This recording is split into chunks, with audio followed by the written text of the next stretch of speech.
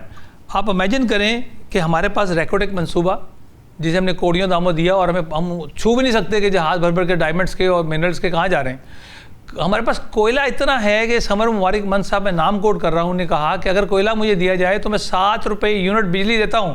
Y کیوں نہیں دیا جا رہا؟ 7 روپے کا مطلب 2.5 سینٹ پر یونٹ. اب سوچیں نا وائی کون بیٹھے ہیں ایسے مگرمچھ کہ جو خون چوس رہے ہیں پاکستان کا. ہماری عوام دنیا کی بہترین قوموں میں سے ہے. آپ چیریٹی میں دیکھ لیں اپنا تن من قربان کر دیتے ہیں. پاکستان میں دیکھیں وہ قرض سنوارو اور قرض اتارو ملک سنوارو اور یہ وہ جیسی اسکیمیں آئیں وہ کہاں ہیں پیسے؟ کوئی کیوں نہیں نصاب لینے والا؟ زبیر صاحب کیا آپ اپنی یوتھ کو موو کرنے کے بارے میں ان کی موومنٹ کے بارے میں خاص طور پہ؟ جی سب سے بڑی بات یہ کیونکہ میں 2009 سے اس کوشش میں لگا ہوا تھا اور میں پورے پاکستان میں الحمدللہ ہر جگہ اپنی تنظیم کو مؤثر اور فعال کیا. بالکل ہم نے پری میچور ہونے کی کوشش نہیں کی. آج جب ہم نے دیکھا کہ پاکستان کو شدید ضرورت ہے ان انٹلیکچوئلز کی، یہ جو میرے ساتھ چینل میں پینل بیٹھا ہے آپ کا، یہ انٹلیکچوئلز نہیں ہے کیا؟ ان کی رائے نہیں دی جاتی کیا؟ ان سے میں پوچھ نہیں سکتا جناب یہ بتائیے؟ اور سب سے اہم ایک اور بات میں کروں، میں یہ چاہتا ہوں کہ ایک سپریم کونسل بنائی جائے. اس میں آرمی چیف ہو، اس میں پرائم منسٹر ہو، اس میں لیڈر آف اپوزیشن ہو، اس میں میڈیا ہیڈ ہو اور عوام کا ایک نمائندہ ہو. اس قسم کی ایک سپریم کونسل بنے اور ان کے پاس تمام معاملات جائیں. وہ پاکستان کے بارے میں دیکھیں کہ کون کھا رہا ہے. کوئی بھی بڑا پروجیکٹ کرنے سے پہلے آپ پارلیمنٹ بنائیں، آپ جو مرضی بنائیں، لیکن ایک سپریم کونسل جواب دے بھی تو ہونا کہ جو دیکھیں کہ کون کیا کر رہا ہے، کہ کیا کون سی جماعت گڑبڑ کر رہی ہے. اس پہ آرمی چیف بیٹھے ہو، پرائم منسٹر بیٹھا ہو، لیڈر آف اپوزیشن بیٹھا ہو. تو آپ خود سوچیں کہ کیا کوئی ایسا پیپر ان کی نظر سے گزرے اور کل کو وہ جواب دہ ہوں گے کہ نہیں ہوں گے؟ کیوں آپ ایسا کرتے ہیں کہ جب حکومت کسی کی آتی ہے اور اس کا اربوں روپیہ لگا ہوتا ہے گورنمنٹ کا فنڈنگ اکٹھی کر کے اور انہوں نے کوئی پروجیکٹ شروع کیا ہوتا ہے وہ بہت اچھا ہوتا ہے، لیکن نئی حکومت آ کے اس کو بند کر دیتی ہے. وائی؟ کیا پاکستان کا پیسہ نہیں ہے؟ کیا عوام کا پیسہ نہیں ہوتا؟ انشاءاللہ تعالیٰ آنے والا وقت جو ہے آپ کو بتائے گا. میں یہاں پر مجھے پتہ ہے، مجھے علم ہے کہ آپ بہت زیادہ جو ہے میری باتوں کو بڑا ایزیلی لے رہے ہوں گے، لیکن میں آپ کو بتاؤں کہ وقت انشاءاللہ آپ کی باتیں بالکل ایسی نہیں ہیں کہ there should be a time when our youth should come forward اور ہمارے پاس we should have the multiple choices اور with both. ایک بات کرنا چاہوں گا، کیا یہ سبسڈی میں غریب کے لیے نہیں دے سکتا؟ چاول، گھی، چینی، دالیں، آٹا. اگر میں ایک بجٹ مخصوص کر دوں اور میں غریب کے گھر کے چاول 50% پہ پرائز دے آؤں تو کیا آپ نہیں سمجھتے ہیں 20 جہاز پیٹرول کے آپ کو ملے ہیں، 20 جہاز. یہ آن دا ریکٹ بات میں آپ سے کر رہا ہوں. کیا پاکستان میں آپ پیٹرولیم مصنوعات سستی نہیں کر سکتے تھے؟ موٹر سائیکل والے پیٹرول ڈالتا. تو یہ ان سے جان چھڑانے کا وقت ہے اور انشاءاللہ تعالیٰ آپ دیکھیں گے کہ بارش کا پہلا قطرہ ہی صحیح، چھوٹا سا پودا ہی لگا رہا ہوں نا، یہ ایک دن تناور درخت بنے گا اور مجھے امید ہے کہ بہت جلد بنے گا انشاءاللہ. بہت شکریہ زبیر صاحب. بالکل آپ نے صحیح کہا، لیکن وہ جو 20 جہاز آئے بھی ہیں لیکن خالی لیویز کی مد میں 100 بلین ہمارے ٹارگٹ سے اوور چارج کر لیے گئے ہیں. یہ بھی ایک بہت بڑی حقیقت ہے. سر GR بلوچ صاحب تھینک یو فار ویٹنگ. اور سر بلوچ صاحب ایک اناؤنسمنٹ کر دی ہمارے تو صدر نہیں ہے، وہ صدر وہ تو سمجھتا ہے کہ پتہ نہیں میں پوری یونیورس کے صدر ہوں، پریزیڈنٹ ٹرمپ نے، اور وہ کہتے ہیں کہ جی آپ نے ہارموز ایکچولی بلانگس ٹو امریکہ. اب اس کے مقابلے میں امریکہ نے کیا کہا کہ آپ کی کیلیفورنیا یعنی ایران نے یہ کہا کہ California states belongs to Iran. اب یہ جو اس طرح کی ایک یعنی کہ جسے کہتے ہیں کہ ایک اونرشپ لینی آ گئی ہے کہ جی فلاں جگہ ہماری ہے، فلاں جگہ ہماری ہے، تو وہ امریکہ جو اتنی دور بیٹھا ہے ود اس 51 اسٹیٹس آج سڈنلی وہ کہہ دیتا ہے کہ جی آپ نے ہارموز، اور آپ نے ہارموز کے اسٹریٹ آف ہارموز کا جو ماؤتھ ہے کیا اس سے گوادر بہت نزدیک نہیں ہے؟ تو یہ آپ کو انٹرنیشنل ڈپلومیسی میں کیسے نظر آ رہا ہے؟ شکریہ. دیکھیے جو پریزیڈنٹ ٹرمپ کا پورا کھیل ہی یہی ہے کہ توجہ ہٹائی جائے شروع سے لے کے ہی. اسی اس کا جو ڈومیسٹک پالیٹکس میں بھی ایسا تھا اور پھر اصل مسئلوں سے، لیکن ساتھ ساتھ توجہ لوگوں کی لی بھی جائے, اور ہمیں سب کو پتا ہے, آپ تو میڈیا میں ہے, کہ توجہ لینے کے لیے آپ کو یا تو بہت کنٹروورشل بات کرنی پڑتی ہے, یا کوئی بہت بڑا ایگزیریس جھوٹ بولنا پڑتا ہے, یا آپ ایسی کوئی امپاسبل ڈسکوری کرتے ہو یا ریویلیشن کرتے ہو کہ جی مجھے تو یہ پتا ہے کہ آسمان میں مجھے گرین تارے نظر آئے ہیں بجائے یلو ٹماٹر کے, یا دن کو وٹ ایور, کوئی کچھ بھی کہہ سکتے ہیں. ایک تو یہ. دوسرا یہ کہ I think he generally seem to be in some kind of a delusional state also. وہ پھر ریفلیکٹ بھی کئی دفعہ ہوتے ہیں کہ گرین لینڈ کو میں انیکس کر لوں گا, جس پہ نیٹو کے درمیان اور ان کے درمیان اور جو باقی کنٹریز جو تھے ان کے درمیان بہت زیادہ ٹینشن ہو گیا. پھر کہنے لگے کہ نہیں, میں کینیڈا کو 51st جو ہے وہ اسٹیٹ کر دیتا ہوں, اور اس نے بلکہ جو ان کا پرائم منسٹر تھا اس کو گورنر کہنا شروع کر دیا. So I think we'll not go to that. میں اس طرف نہیں جاؤں گا, that distract. لیکن اب جو اگر آپ نے چونکہ اسٹریٹ آف ہارموز کی بات کی تو اس میں چیلنجز کی بات کریں گے کہ اس وقت دنیا کے لیے کیا ہے, اس کی امپلیکیشن ریجن کے لیے کیا ہے. جتنا وقت بھی میرے پاس ہے میں I'll try to be very brief. دیکھیے اس وقت جو سب سے بڑا ایشو ہے وہ یہ ہے کہ strait of Hormuz has become the battle ground, اور یہ سب سے بڑی وائٹل ایک واٹر وے ہے. 20% دنیا کا جو آئل اور گیس یہاں سے گزرتا ہے. پھر یہ ایک لحاظ سے سینٹر آف گریوٹی بھی ہے اسٹریٹجیکلی ویسٹ ایشیا اور ایون ساؤتھ ایشیا کا, اور پھر اس میں بہت سارے اسٹیک ہولڈرس ہیں, اور پھر economy of our Gulf region جو ہمارا GCC ہے, جو کہ ایک بہت بڑی طاقت بھی ہے اسلامک امہ کی, اور بہت بڑے ایک لحاظ سے اسٹریٹجیکلی ان کی امپورٹنس ہے ویسٹ ایشیا میں. اگر ان کا آئل ہی آپ بند کر دیں, ان کا ٹریڈ بند کر دیں, ان کی انویسٹمنٹ بند کر دیں, تو پھر ٹریول بند کر دیں بیکاز آف دا ٹینشن, تو وہ تو پھر ایران سے پہلے تو ان کی اکانومیز کولیپس ہو جائے گی, اور اپیرنٹلی وہ تمام GCC کنٹریز جو ہیں وہ US کی ایلائز ہیں. سو یہ مطلب اس کے بڑے ڈائمینشنس ہیں ان کے اسٹیٹمنٹس کے, کہ اصل وہ بلوچ صاحب اگر آپ مجھے اجازت دیں تو میں کوئی چیز ایڈ کرنا چاہتا ہوں. اسٹیٹمنٹ دے دینا اور اسٹیٹمنٹ کے پیچھے ایک ہڈن بینیفٹ, اور ہڈن بینیفٹ کیا ہے یہ بھی ڈکلیئر ہو رہا ہے کہ جو 8 بڑی آئل کمپنیز ہیں ان کا جو پروفٹ ہے that have been increase in last few months almost double. So with these kind of statements کیا اس کا مطلب یہ تو نہیں ہے کہ گورنمنٹ کچھ یعنی کہ وہ establishment, I don't talk about the government of America, I talk about the establishment, کہ وہ ایسا بینیفٹ بھی لے رہی ہے جو اپیرنٹلی نظر نہیں آ رہے. دیکھیے یہ چلتے ہیں بہت سارے نیریٹیوز کہ یہ جنگ بند نہیں اس لیے کی جا رہی, یا آف اینڈ اور ٹینشن اس لیے ہو رہا ہے کہ صبح شام کو وہ انویسٹ کر لیتے ہیں, جب وہ زیادہ ٹینشن والی اسٹیٹمنٹ دیتے ہیں تو ان کے جو جن کو پتہ ہے وہ انویسٹ کر لیتے ہیں, اور پھر نیچے چلی جاتی ہے مارکیٹ, پھر اوپر چلی جاتی ہے, and some people have benefited. یہ مطلب الزام ضرور ہے ٹرمپ کی جو کرٹیک ہیں, جو ان کی اپوزیشن وہاں پہ ہے, اور دنیا میں بھی کہا گیا ہے کہ آئل کمپنیز کا جو پروفٹ ہے وہ ملٹی پلائی ہوا ہے, تمام کا ملٹی پلائی ہوا ہے.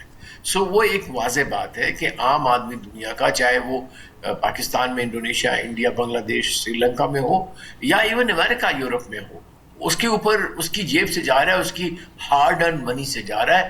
That is how the bloody capitalism works.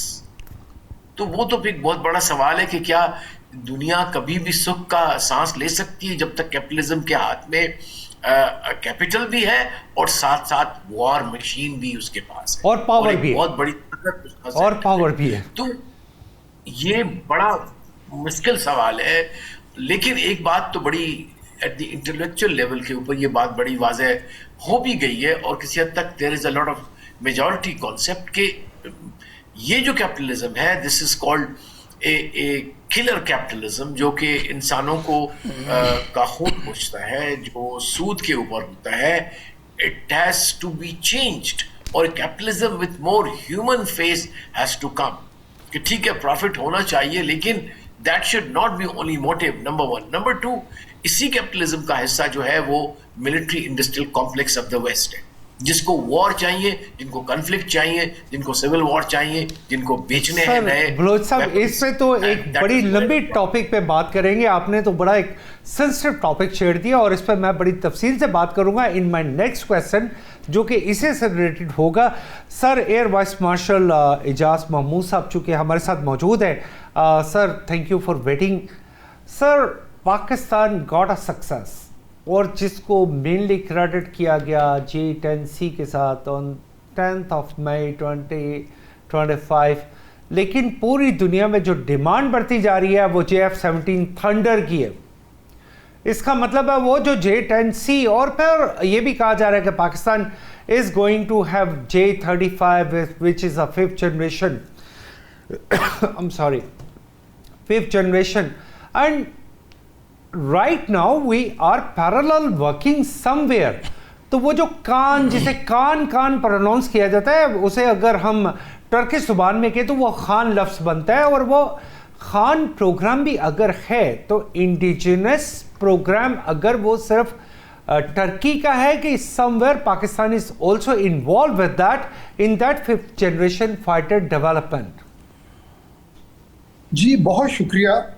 پہلے تو میں بات کروں جی ایک چھوٹی سی کلیریفیکیشن کے ساتھ کہ مئی 25 کے جنگ کو جس میں پرائمریلی ایئر فورس جو ہے وہ امپلائی ہوئی اور آبویسلی لینڈ فورسز بھی پرٹیکولرلی ان کی جو fire power from rockets and missile systems.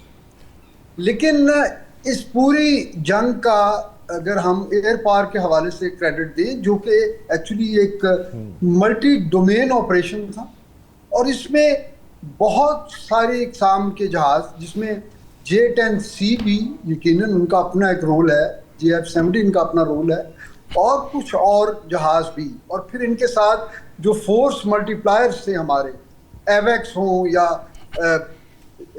Electronic support measures کے پلیٹ فارم ہوں یا اس کے لیے الیکٹرانک وارفیئر کے پلیٹ فارمز ہوں, تو یہ سب کا اپنا اپنا رول ہے اور اس کا کولیکٹیو کریڈٹ ہی میرا خیال ہے دینا زیادہ جو ہے جسٹیفائڈ ہے. باقی آپ کا سوال یہ کہ JF-17 دیکھیے جس وقت یہ جنگ ہوئی اس وقت ہمارا جو تھرڈ بلاک 3 تھا وہ بالکل اس وقت پہلی بار امپلائی ہو رہا تھا کامبیٹ میں, اور پھر وہ ایک ہمارا ایور ایوالونگ انڈیجنس پروگرام ہے JF-17 کا, تو اس کی جو ریلائبلٹی اور جنگ میں امپلائمنٹ کے بعد اس کی کریڈیبلٹی جو ہے وہ بہت زیادہ ہو گئی ہے. یقیناً ابھی آپ نے ففتھ جنریشن وارفیئر کان ایئر کرافٹ کی ہم بات کر رہے ہیں. یہ دیکھیں پاکستان اپنا ایک اسٹیلتھ ایئر کرافٹ پروگرام لے کے چل رہا تھا, ٹرکی کا اپنا ایک پروگرام تھا, اور پھر ہم نے ایک کولیبریشن ڈیولپ کی. سر کوئی یہی میرا کوشچن اس پارٹ آف دیٹ جو آپ رپلائی کریں کہ there is some integration between Pakistan and Turkish کام ہے. جی کولیبریشن تو ہے, لیکن کن ایریاز میں ہے اس پروجیکٹ کے اور اس میں کس تناسب سے ہے, probably at this stage I am not qualified to give any comments here. لیکن بہرحال it is a reality, اور انشاءاللہ آنے والے دنوں میں ہمیں اس نئی ڈیولپمنٹ کے حوالے سے قوم کو خوشخبری کا انتظار رہنا چاہیے.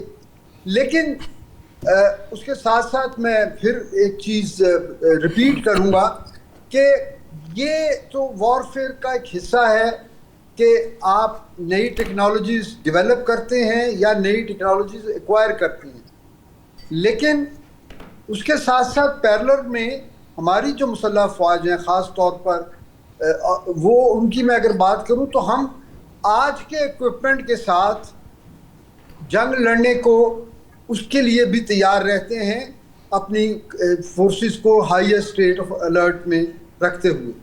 تو جب ہماری یہ خواہش اور کوشش ہوتی ہے کہ ہم نئی ٹیکنالوجیز جو ہے ان کو ڈیولپ کریں یا اسیمیلیٹ کریں، پریکٹس کریں اور آپریشنلائز کریں، اس کے ساتھ ساتھ جو موجودہ ہماری انوینٹریز ہیں ان کو بھی الحمدللہ ہم اپنے آپٹیمم لیولز پہ ہر وقت تیار رکھتے ہیں، کیونکہ بدقسمتی سے ہمارے پاس کوئی چوائس نہیں ہے. ہمارا دشمن آج تک اس نے نہ تو دل سے پاکستان کو تسلیم کیا اور نہ ہی ان سے پاکستان کی کوئی سکسیس یا پاکستان کی کوئی نیک نامی. سر لیکن ایئر مارشل صاحب، ایئر وائس مارشل صاحب، ہم اگر کمپیئر کرتے ہیں تو with that limited budget Pakistan کا $10 بلین آلموسٹ، اس کے تھوڑا آگے پیچھے کوئی 10.6 کی فگر آ جاتی ہے، 9.8 بلین کی، اینڈ کمپیئر ود دیٹ اتنا بڑا ڈیفنس بجٹ آف انڈیا اور ود 86 بلین اور اس کو بھی وہ انکریز کریں، تو ایسا نہیں ہے کہ Pakistan have really did something very great to encounter with that monopolistic system. میں اس کا ورڈ یوز کیا ہے، مونوپولسٹک سسٹم، جو کہ کہا گیا کہ جی ہمارے پاس اگر رافیل ہوتے تو پاکستان 2019 میں ایسا نہیں کر سکتا تھا، لیکن پاکستان نے پھر کر کے دکھا دیا. دیکھیے یہ بڑی ڈیبیٹ رہی ہے مئی کے بعد، خاص طور مئی 25 کے بعد خاص طور پہ. دیکھیے یہ اکوپمنٹ الون جو ہے نا وہ آپ کو ایک کریڈیبل ڈیفنس گارنٹی نہیں کر سکتا، نہ ہی بڑا دفاعی بجٹ. بعض اوقات بڑے دفاعی بجٹ سے لیے ہوئے بڑے بڑے اکوپمنٹ اور پلیٹ فارم وہ لائبلٹی بن جاتی ہے. آپ دیکھیے ابھی ریسنٹ وار میں کیا ہوا ہے، امریکن جو اسٹرینتھ تھی ان کی پاور پروجیکشن کی، ان کے کیریئر گروپ، وہ اس پورے کانفلکٹ میں امریکہ کے لیے ایک لائبلٹی بنے رہے ہیں. جی بالکل. بھارت کے ساتھ ہماری جنگ میں وہ اپنے کیریئر کو پاکستان کے جہازوں کی رینج سے دور لے جانے کی کوشش میں رہتے ہیں، کبھی وہ ہاربر سے نہیں نکلتے. تو ہم نے یو مین وہ جو آئی ایس وکرانت جس کا ذکر کیا جاتا ہے، اور بڑی دفعہ وہ اپنی بالی ووڈ سٹائل فلموں میں بتاتے ہیں کہ پتہ نہیں آئی ایس وکرانت آئے گا تو کیا ہو جائے گا. نہیں جی، بس وہ ابرہا کے ہاتھی والی بات ہوتی ہے. اور ہماری اسٹرینتھ جو ہے نا وہ نہ تو کوانٹٹی ہے نہ ایکسپینسو اکوپمنٹ ہے. ہماری اسٹرینتھ ایک تو ہمارا جذبہ ہے اور دوسرے ہماری انتہائی شاندار ٹریننگ ہے. ہمارے لوگوں کی ٹریننگ ہی ہمیں دشمن پر ایک ایج دیتی ہے. سر ایئر وائس مارشل صاحب، اگر آپ مجھے اجازت دیں، آئی ول کم بیک ٹو یو. میں آپ کے اس کویسچن کو آگے مزید فردر ایلیبریٹ کروں گا. Here we have to go for a short break in our programme diplomatic economy with Aamir Ali. Welcome back to our programme diplomatic economy. آپ کا ہوسٹ عامر علی. سر زبیر احمد انصاری صاحب نے کچھ ذکر کیا کہ there is a very big platform. ٹھیک ہے، 35 million people belongs to one tribe, بڑی ایک خوبی کی بات ہے. سر ہم اتنی بڑی فورس کو اپنی پاکستان کی اکانومی کے ساتھ، my programme is with the economy and my question is the economy. دنیا کی ہر وہ کمپنی، ہر وہ ملک سروائیو کر سکتا ہے، بھلے اس کی آبادی صرف 36 لاکھ ہو جیسے کہ سنگاپور ہے، لیکن اس کی اکانومی اس کا کی پراسپیکٹو ہے. Sir what are your programmes? اگر آپ ایک مومنٹ بناتے ہیں تو with in being like Ansari that tribes, آپ نے جیسے ذکر کیا کہ اس کو ہم ایکسپینڈ کرتے ہیں پورے پاکستان کے لیے، what do you program, what does kind of program do you have؟ سب سے بڑی بات تو یہ ہے کہ بہت اچھی باتیں مجھے سیکھنے کو ملی ہیں.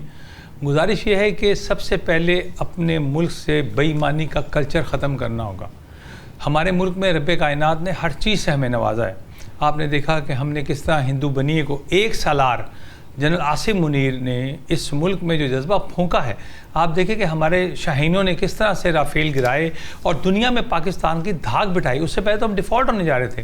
ہمارے پاس نہ تو اتنا بہت بڑی مشینری ہے بٹ لیٹسٹ ٹیکنالوجی کا ہم نے استعمال کیا. ہمارے پاس برین ہے. کہ آپ کیا سمجھتے ہیں کہ انڈیا میں اس دن جو بلیک آؤٹ ہوا تھا وہ کن بچوں نے کیا تھا؟ اگر آپ وہ ڈیٹیل لے لیں کہ کن بچوں نے کیا تھا تو ہمارے ذرا نم ہو تو یہ مٹی بڑی زرخیز ہے. ہمارے پاس انٹلیکچوئلس کی کمی نہیں ہے. ہمارے پاس ایک چھوٹا سا پلان آپ کو دوں کہ اگر جتنے بھی ہمارے پاس دکاندار ہیں، چھوٹے چھوٹے دکاندار، 5,000 روپے سالانہ ہم ان پہ ٹیکس لگاتے ہیں، وہ 20,000 روپے رشوت دے رہے ہیں. کہ بھائی ہمیں بچا لیں انکم ٹیکس سے، 20-20 ہزار ان سے لوگ لے جاتے ہیں. اگر صرف 5000 روپیز میں چیمبر میں بیٹھ کے آپ کو کیلکولیٹ کر کے بتا سکتا ہوں کہ کتنے ارب ڈالر میں جنریٹ کر سکتا ہوں صرف ایک چھوٹی سی اماؤنٹ میں. اور پھر سمپل بات یہ ہے کہ جو ہم پیسے آتے ہیں 8 ریکارڈ جلا دیے گئے. وہ ریکارڈ کس نے جلائے ہیں اور وہ ریکارڈ کیوں جلائے گئے ہیں؟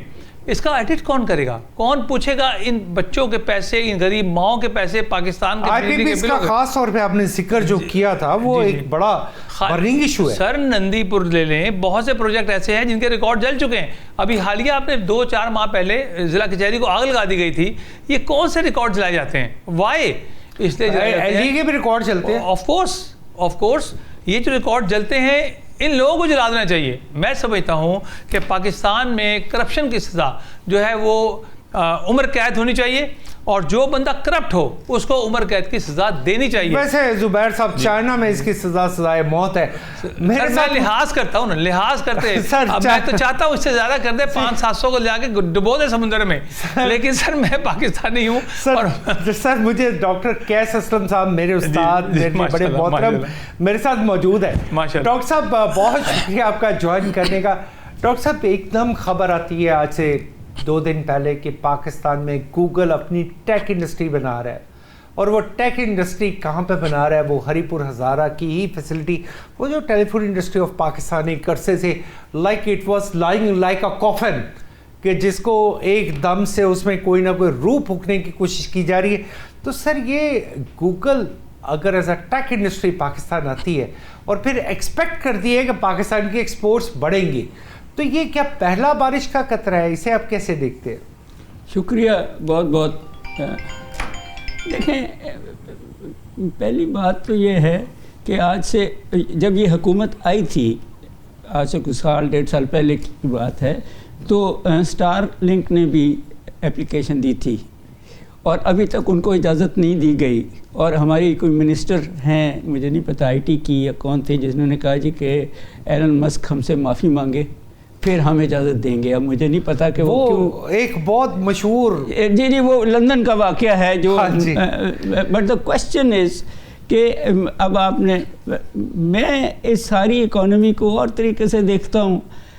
جب آپ کے 50%، اب تو رپورٹیں آ رہی ہیں کہ 70% لوگ خطے غربت سے نیچے ہیں، اور جب آپ کے بچوں کو وہ تعلیم ہی نہیں دی جا رہی جو انٹرنیشنل لیول پہ 21ویں صدی کی تعلیم ہے، تو آئی ایگری کہ 250-260 ملین کے ملک میں اگر 50% لوگ بھوکے بھی مر رہے ہیں، تو باقی 50% بھی تو 125-130 ملین ہیں جو تھوڑے سے نہیں ہیں. آپ نے ایک بات کی جو بڑی انٹرسٹنگ تھی کہ جی وہ تھوڑے سے جن ملکوں میں تھوڑا پاپولیشن ہوتی ہے وہ زیادہ ترقی کرتے ہیں. سوری، جو نمبر 1 پہ ہے وہ انڈیا ہے پاپولیشن، اور وہ 5th لارجسٹ اکانومی ہے. نمبر 2 پہ چائنا ہے اور وہ 2nd لارجسٹ اکانومی ہے. اور نمبر 3 پہ امریکہ ہے اور وہ 3rd لارجسٹ اکانومی ہے. نمبر 4 پہ انڈونیزیا اور وہ 16th لارجسٹ اکانومی ہے. سوال اکانومی لوگوں کا نہیں ہے، سوال کوالٹی آف دیٹ پاپولیشن ہے کہ وہ کتنے پڑھے لکھے ہیں، کتنے ٹیکنالوجیکلی ایڈوانس ہیں. آپ انڈسٹریلسٹ ہیں. سنگاپور کی ایک بڑی سارا امریکہ، ہانگ کانگ، امریکہ اور یورپ تو ہمارے جیسے ملکوں سے برین ڈرین کر لیتا ہے. ان کو یہ نہیں نظر پتہ لگتا کہ یہ سفید فام ہے، کالے فام ہے، کوئی اور ہے. وہ کہتے ہیں کہ سکلز ہوں، آ جاؤ. آپ تو پیسہ ہی نہیں دے رہے لوگوں کو، پڑھائی نہیں دے رہے آپ. میں ایگری کرتا ہوں 3.44% پہ گروتھ جو ہے وہ رینگنا ہے. آپ کی اباؤٹ 2.93% پہ پاپولیشن گروتھ ہے اور پاورٹی میں ہے. سو کہیں نہ کہیں، اور آئی ایگری کہ کرپشن اور آئی پی پیز آپ کے 2 بڑے ایسی چیزیں ہیں جو بلیڈ کر رہی ہیں اس اکانومی کو.